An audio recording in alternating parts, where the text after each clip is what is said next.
Ribs o tadyang ng mga tao ang mga buto sa dalawang sako na nakuha dito sa Taal Lake kahapon ayon sa Department of Justice. Sabi din ng PNP Forensic Group, may sinusuri na silang sample mula sa lawa na hinihinalang galing sa tao. Narito ang aking report.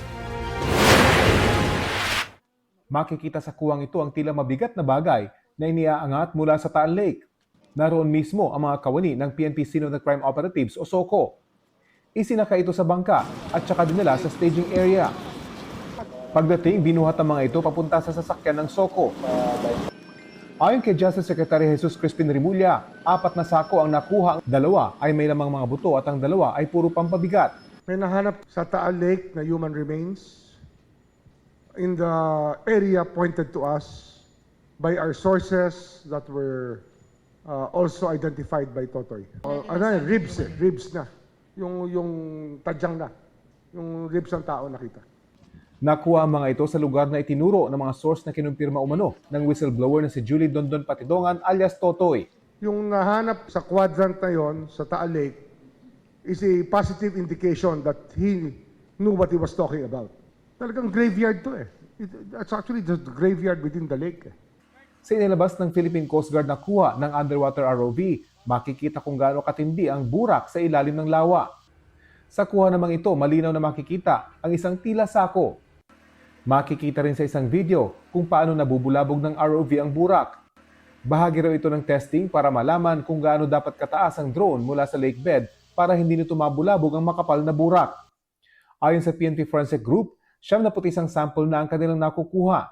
6 daw sa mga ito ang suspected human origin. Ang OIC ng DNA Laboratory Division, aminadong malaking hamon ang pag-extract ng DNA sa mga sample dahil sa pagkakababad sa tubig ng Taal Lake. Sa amin naman po, sa forensic group, regardless kung mahirap yan o wala yung posibilidad na wala kami makuha, i-examinin po namin yan. May mga pinahukay namang labik ng Department of Justice sa public cemetery sa Laurel, Batangas. Ayon sa sepulturero roon, galing daw ang mga labi sa Dakolo Funeral Services. Sabi ng manager ng punerarya, magkakaibang buwan pinakuha sa kanila ang mga katawan sa boundary ng Laurel, Calaca at Lemery. Yun nga po sir, mga tapod lang po. Tapos may mga tama ng barel. Saan po? Laging ulo. Tapos nakatali ang mukha. Ang kamay. Yung iba po. Pero hindi na raw matandaan ng punerarya kung anong taon ito at wala rin daw silang hawak na record. Ano pong re-record ko? Kasi walang ID, walang tato. Ang mukha, pagana, hindi na makilala. Bulok na. Wala po talaga. Tapos lagi po silang lahat nakabrief lang. Nung wala raw kaanak na nag-claim sa mga katawan, nagpaalam na raw siya sa pulisya na ipalibing ang mga ito. Ayon kay Rimulya, ang mga pinahukay na labi sa public cemetery sa Laurel ay mga katawang lumutang umano sa Taal Lake noong 2020. Posibleng may kaugnayan daw ang 3 bangkay sa Isabong at iba pa sila sa 34 na nawawalang sabongero. Base sa impormasyon nila, may 3 nawala sa Lipa noong 2020, kabilang ang isang babae. Isa raw sa mga nakuha ang nakitang posibleng babae. Kasama sa pahayag niya yan na in Lipa, there was a pregnant woman. Parang yun ang nakikita namin na possibility. Kasi pagdudugtungin mo yon, tapos meron pang ibang telltale signs, but I cannot reveal to you now. But there was a telltale sign where he said that that may be, that is probably the people who were picked up and killed in Lipa, from Lipa. Nagtanong ang GMA Integrated News sa pulisya para hingi ng record ng mga naturang katawan. Pero ang hepe ng local police, hindi raw magpapa-interview dahil wala siyang otoridad magsalita.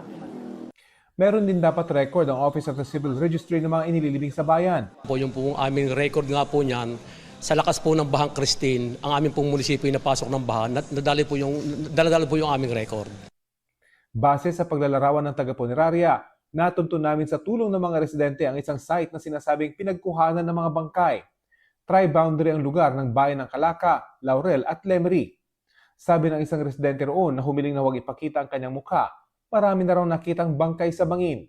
Mga 3 o 4 daw ang nakita niya noong 2021 hanggang 2022. Hindi raw niya masabi kung konektado ang mga bangkay sa missing sabongero. Yun po yung mga binabaril lang na para pinagbibenta mga adik. Yun ang tansya nyo. Wala ba dyan yung sinasabing sabongero? Hindi po na ano po yung mga sabongero dito. Hindi nyo alam. Tingin mo sabongero ba yun? Hindi po. Rafi Tima nagbabalita para sa GMA Integrated News.